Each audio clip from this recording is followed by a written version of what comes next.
Cleaning a ship's hull is removing dirt and marine life from the ship's ecosystem without damaging the hull lining. Cleaning the bottom of the boat can be done in and out of the water. The hull isn't the only thing that needs cleaning. The propeller shaft, running gear, and intake track must also be cleaned and maintained.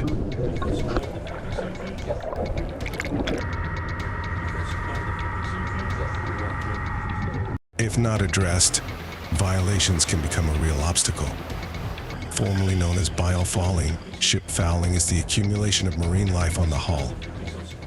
A buildup of barnacles and aquatic life can cause a boat to slow down drastically, the engine to overheat, and a blocked intake, all of which result in excessive fuel consumption and damage. Many of us have an inexplicable attraction to the underwater parts of a ship. We rarely get to see them, but we always know that huge, menacing propellers lurk just beneath the surface, like sea monsters. While most of us will never go near one, for some, the submerged hull of a ship is a daily workplace. Let's look at the first thing a diver does when under the hull of a ship. Underwater ship repair is a precise job that begins with an indication of the problem. This indication can be a certain sound or vibration, for example, telling us that there is something wrong with the propeller. As one of the most expensive and necessary parts of a ship, any damage to the propeller must be discovered and repaired immediately. After analyzing the damage, the next step is a thorough underwater inspection. The inspection is followed by writing a complete damage report, explaining the exact location and extent of the damage that occurred.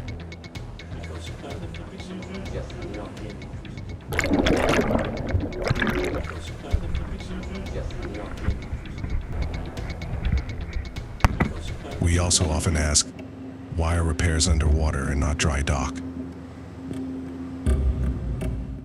But let's find the answer.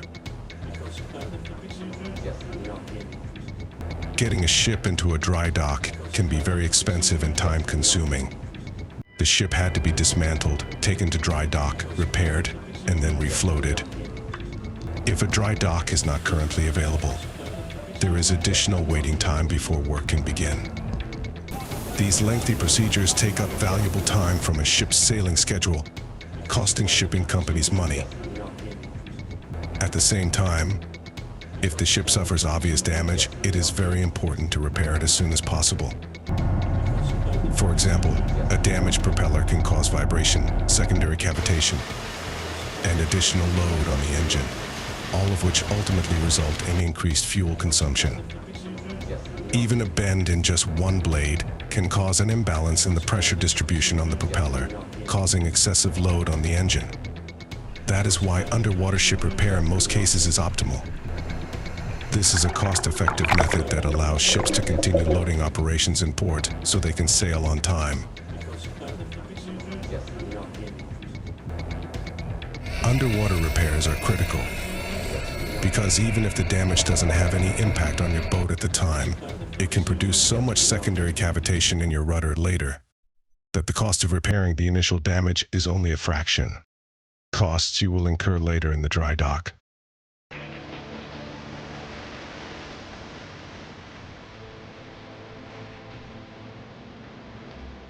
What underwater repair methods are there? The method used depends on the type of damage found. Sometimes divers indicate cracks, burrs, and scratches on the propeller caused by the impact of sand or foreign objects in the water. Sometimes the entire blade is bent or parts are missing. Depending on the hydrodynamic properties of the propeller, some of this damage can often be repaired using hydrodynamic reshaping. One method is straightening. For example, if a propeller has bent blades, divers can set them in the water using a cold static load press, which can range from 50 tons to 250 tons.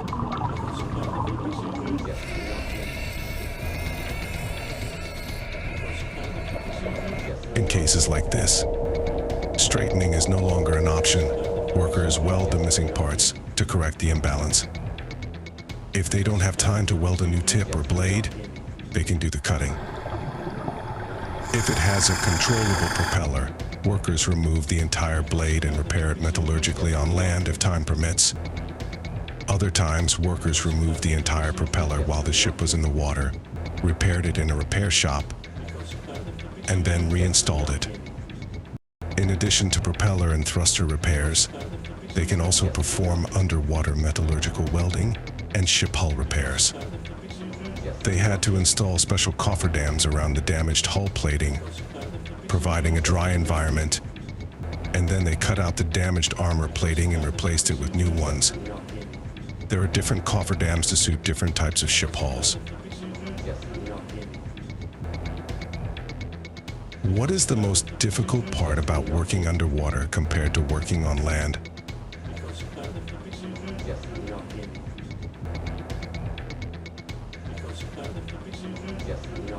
For starters, working underwater near large floating machines is a potentially deadly environment. Working in such an environment requires a high level of discipline, endurance, and concentration. Another challenging thing is that the work they do is usually done during cargo operations at the port, where many different factors have to be considered, dealing with agents and port authorities, weather conditions, getting the right technician to be present at the right time and place, changing ship schedules, plan and adjust their schedule. What safety procedures are implemented when divers work on ships? They have quality assurance and special health procedures.